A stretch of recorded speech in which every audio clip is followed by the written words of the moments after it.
အဲ့တော့ကျွန်တော်တို့က title block တွေကိုဒီ layout ထဲမှာချိန်တဲ့အပိုင်းကတော့ဒါရှေ့က video မှာကြည့်သွားရင်သိသွားပြီပေါ့နော်အကယ်၍ဒါ title block တွေကိုအခုလိုမျိုးကျွန်တော်တို့ model မှာချိန်တဲ့ပုံစံတွေကိုကျွန်တော်ရှင်းပြပေးမယ်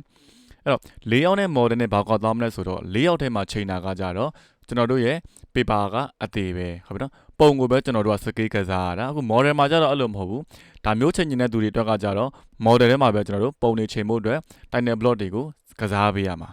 ဟုတ်ပြီနော်အဲ့တော့ကျွန်တော်တို့ဒီ layout ပုံလေးကဘယ်လောက်နဲ့ scale နဲ့ဝင်ခဲ့လဲဆိုတော့ 1 by scale နဲ့ကျွန်တော်တို့ကဒါစစတွေကတက်ဆိုင်ထဲမှာကျွန်တော်တွက်ပြီးသားဆို1 by scale နဲ့ကျွန်တော်ချိန်တယ်ပေါ့ layout မှာကျွန်တော်1 by scale နဲ့ချိန်ပါပြီးသွားပြီအခုလိုမျိုး model မှာချိန်နေတယ်ဆိုလို့ရှိရင် model မှာကျတော့ကျွန်တော်တို့ရဲ့ title block လေးကဟိုမှာ1:1 ratio နဲ့ပဲစယူအောင်ပါပေါ့နော်အဲ့တော့1:1 ratio နဲ့ကျွန်တော်ယူမယ်ကျွန်တော်ဒီ title block တစ်ခုကျွန်တော်ခေါ်ထည့်လိုက်မယ်ဗျာနော်from template ကနေပဲကျွန်တော်တို့ A3 title block တစ်ခုလောက်ကိုကျွန်တော်ခေါ်ထည့်မယ်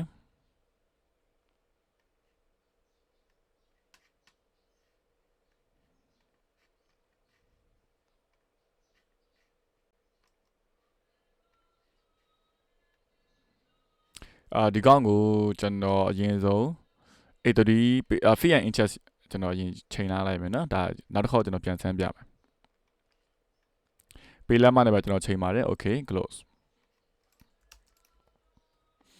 okay ဒီဘက်က title block ကိုကျွန်တော်ဒီဘက်ကိုခေါ်ထည့်မယ်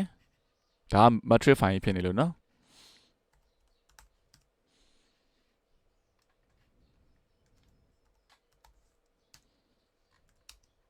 matrix ဆိုတော့ scale က25.4 စာကြီးမှာပေါ့ဒါကြောင့်မလို့ကျွန်တော်တို့သူ့ကို25.4 စာပြန်ပြီးတော့ပြန်ခြုံပေးလိုက်မယ်ဒါပေလက်မအတွက်ရပြီဗျဟုတ်ပြီနော်ပေလက်မအတွက်ရပြီ okay ဒါကကျွန်တော်တို့ရဲ့1:1ဟုတ်ပြီနော်ပေလက်မ A3 site အဲ့ဒီကောင်ကိုကျွန်တော်တို့ကဒီမှာထုတ်ပြထားဘူးဒါကြတော့ဒီကောင်ကိုပဲကျွန်တော် view ဖို့ခေါ်လိုက်ပြီးတော့ဒီထုတ်ချင်တဲ့ပုံတွေကိုကျွန်တော် block scale နဲ့ထုတ်မလဲဆိုတော့ချိန်တဲ့ခါမှာကျွန်တော်တို့ကဒီကောင်တွေ1 by scale နဲ့ပဲထုတ်လိုက်တယ်ပေါ့1 by scale နဲ့ထုတ်လိုက်တယ်ဒီပုံတွေကအဆင်ပြေတယ်1 by scale တဲ့ဒါမျိုးဒါပေမဲ့အဲ့ဒီကောင်ကိုကျွန်တော်တို့ title block တွေနဲ့အခုလိုမျိုး model မှာထုတ်မယ်ဆိုလို့ရှိရင်ကျွန်တော်တို့ဘာပြန်လုပ်ကြမလဲဆိုတော့ model မှာကျတော့ဒီပုံတွေကိုဝင်ဖို့အတွက်ကျွန်တော်တို့ကဒီ paper site တနည်းအားဖြင့် title block ကိုကျွန်တော်တို့ချဲ့ပေးမှရမှာဟုတ်ပြီနော်ဒီစာရွက်လေးကတော့ဒီမှာပဲဒီပုံကြီးကိုကျွန်တော်သွားပြီးသွားချုံလိုက်လို့မရဘူးဟုတ်လားအဲ့ဒီခါမှာဘာတစ်ချက်ထပ်သိရမလဲဆိုတော့ title block တွေကသူက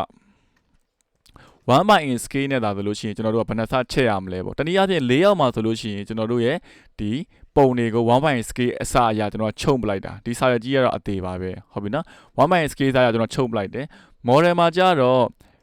1 by scale ကျွန်တော်တို့က title block ကိုချက်ပြဖို့လိုအပ်တယ်ချက်ပြရမယ်နော်ဒါကြောင့်မို့ကျွန်တော်တို့ဒီကောင်ကိုဒီထဲဆန့်အောင်လို့ title block ကိုကျွန်တော် scale ချက်မယ်အဲ့တော့ဘယ်လောက်စားချက်ရမလဲဆိုတာကျွန်တော်ပြန်တွက်ပေးမယ်model မှာပဲထုတ်တော့ layout မှာပဲထုတ်တော့ scale guide ထုတ်ချင်တယ်ဆိုလို့ရှိရင်အခုလိုမျိုးကျွန်တော်တို့ scale တွေနဲ့ပြန်တွက်ကြည့်အောင်1 by scale inches equal to ကျွန်တော်တို့ scale က dB ဘာမှလဲဆိုတော့ A3 မှာဟုတ်ပြီနော်အဲ့တော့1 by 8ကိုကျွန်တော်က dB ဆိုတော့ကျွန်တော်တို့ကအခု model မှာထုတ်မယ်ဆိုလို့ရှိရင်ဒီကောင်ကြီးကို1 by scale ရအောင်ကျွန်တော်တို့က title block ကိုချဲ့ပြရမယ် layout မှာတော့ပုံကိုကျွန်တော်1 by scale ရအောင်ခြုံပလိုက် title block ကတော့ 1:1 ratio တိုင်းမှာထားတယ်အဲ့တော့ကျွန်တော်တို့အခုဒီကောင်ကိုဘယ်နှစချဲ့ရမလဲဆိုတော့ကျွန်တော်တို့ scale တွက်ကြည့်မယ်1 by 8 inches equal to dB ကိုကျွန်တော်ဒီဘက်မှာ dB ဆိုတော့ကျွန်တော်12လက်မလို့ကျွန်တော်ပြောင်းလိုက်မယ်ဟုတ်ပြီနော် inches နဲ့တူသွားအောင်လို့ဒါဆိုလို့ရှိရင်ကျွန်တော်1 by 8ဆိုတဲ့သဘောတရားကကျွန်တော်ဒီဘက်ချမ်းမှာအမြဲတမ်းတက်လက်မှာပဲကျွန်တော်1 unit စာပဲကျွန်တော်ခြံထားပေးမယ်ဟုတ်နော်ဆိုတော့ဒီဘက်က1ကျန်မယ်ဒီဘက်အောက်က8က12နဲ့သွားပြီးတော့ဒီဘက်မှာစားလာတာဆိုတော့ဒီဘက်ချမ်းရလို့ရှိရင်မြှောက်ပေးရမယ်အဲ့တော့ကျွန်တော်ဒါမျိုးဖြစ်သွားမှာပေါ့1 inches equal to ဟလာဒီဘက်ကခုန8ကဒီဘက်ကိုကျွန်တော်လာပြီးတော့မြှောက်လိုက်မှာပေါ့ဟုတ်ပြီဒါဆိုလို့ရှိရင်ကျွန်တော်တို့ unit ကဘယ်နှခုရမှာဆိုတော့96ရတယ်96စဟုတ်ပြီနော်အဲ့တော့ဒီ 1:1 ratio title block ကိုကျွန်တော်က scale တန်ကိုဘယ်လောက်ချက်ရမလဲဆိုတော့96စချက်လိုက်လို့ရှိရင်1 by scale အတွက် title block ရပြီချက်ပြီးသားဖြစ်သွားပြီဟုတ်ပြီနော်96 under scale တန်ပို့နေရမှာ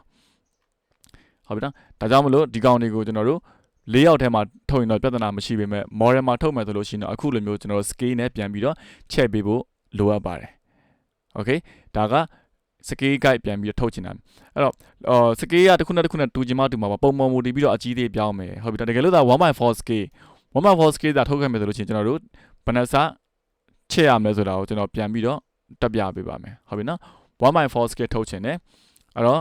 ခုနကလိုပဲကျွန်တော်တို့ပြန်သွားမယ် 1/4 ဟာလား1/4 inches equal to တပေအဲ့တော့ကျွန်တော်1/4တပေကိုကျွန်တော်1/4 inches equal to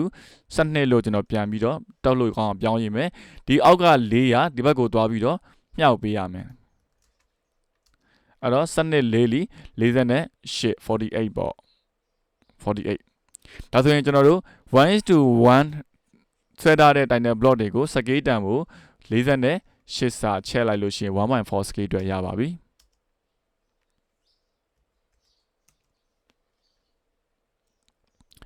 ဟုတ်ပြီနော်အဲ့လိုနီးလန်းနဲ့ကျွန်တော်တို့တွေက scale ပေါ်မူတည်ပြီးတော့ tiny block တွေတနည်းအားဖြင့်ဒီ paper size တွေကို model ထဲမှာအချုံချက်လောက်ထားပေးဖို့လိုအပ်ပါတယ်ဒါမှသာကျွန်တော်တို့ scale ချုံချက်လောက်တဲ့အခါမှာ scale ကိုက်ထုတ်တဲ့အခါမှာအဆင်ပြေတယ်ဟုတ်ပြီကျွန်တော်ချုံချက်လုပ်ပြီးသွားပြီး print ထုတ်တော့မယ်ဆိုကြပါစို့ဟုတ်ပြီနော်ကျွန်တော်တို့ဒီကောင်ကို print ထုတ်တော့မယ်အဲ့တော့ control P ပေးလိုက်ပါတယ် printer ရွေးလိုက်မယ် paper size ရွေးထားပြီးသွားပြီ what to plot နေရာမှာကျွန်တော်တို့ window နဲ့ကောက်ပါတယ်ဆွဲလိုက်ပါပြီဒါမျိုးလေးဟုတ်ပြီနော်အဲ့တော့standard block ကို on ထားပြီးသွားပြီဒါပေမဲ့ကျွန်တော်တို့ fit to paper ကိုကျွန်တော်တို့ on လို့မရဘူး model ထဲမှာထုတ်မှဆိုလို့ရှိရင် fit to paper ကို on ထားလို့မရဘူး fit to paper ကို on လိုက်လို့ရှိရင်ဒီကောင်က scale ပြတ်သွားလိမ့်မယ်scale ပြတ်သွားဆိုတော့ခုန1/scale မမှန်တော့ဘူးပေါ့ဒါကြောင့်မလို့ကျွန်တော်ဒီနေရာမှာ fit to paper ကိုမ on ထားဘဲနဲ့ကျွန်တော်ခုနကတွက်ခဲ့တဲ့1 inches မှာဘယ်လောက်နဲ့လဲ96 unit ဆိုပြီး96လို့ကျွန်တော်တို့ရိုက်ပေးရမယ်ဒါမှ preview ကြည့်ကြည့်မယ်ဒါမှသာကျွန်တော်တို့ရဲ့ paper layout ထဲမှာ sorry model ထဲမှာကျွန်တော်တို့ထက်က scale guide ပြန်ပြီးတော့မှန်မှာပေါ့ဟုတ်ပြီနော်ဒါ plot style ကတော့ကိုယ့်ဘာကိုရွေးမယ်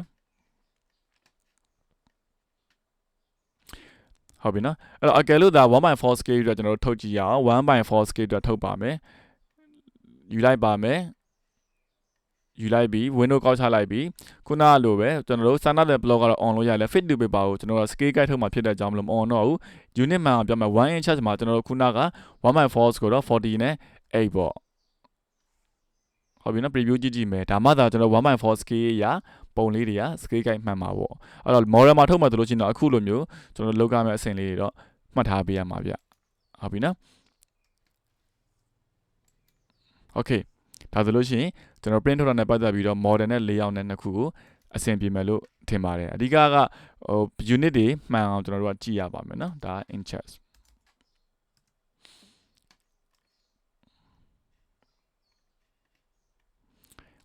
model မှာပဲထုတ်တော့ layout မှာပဲထုတ်တော့ဒီတိုင်းပဲကျွန်တော်တို့သွားလို့ရပါတယ်ဗျ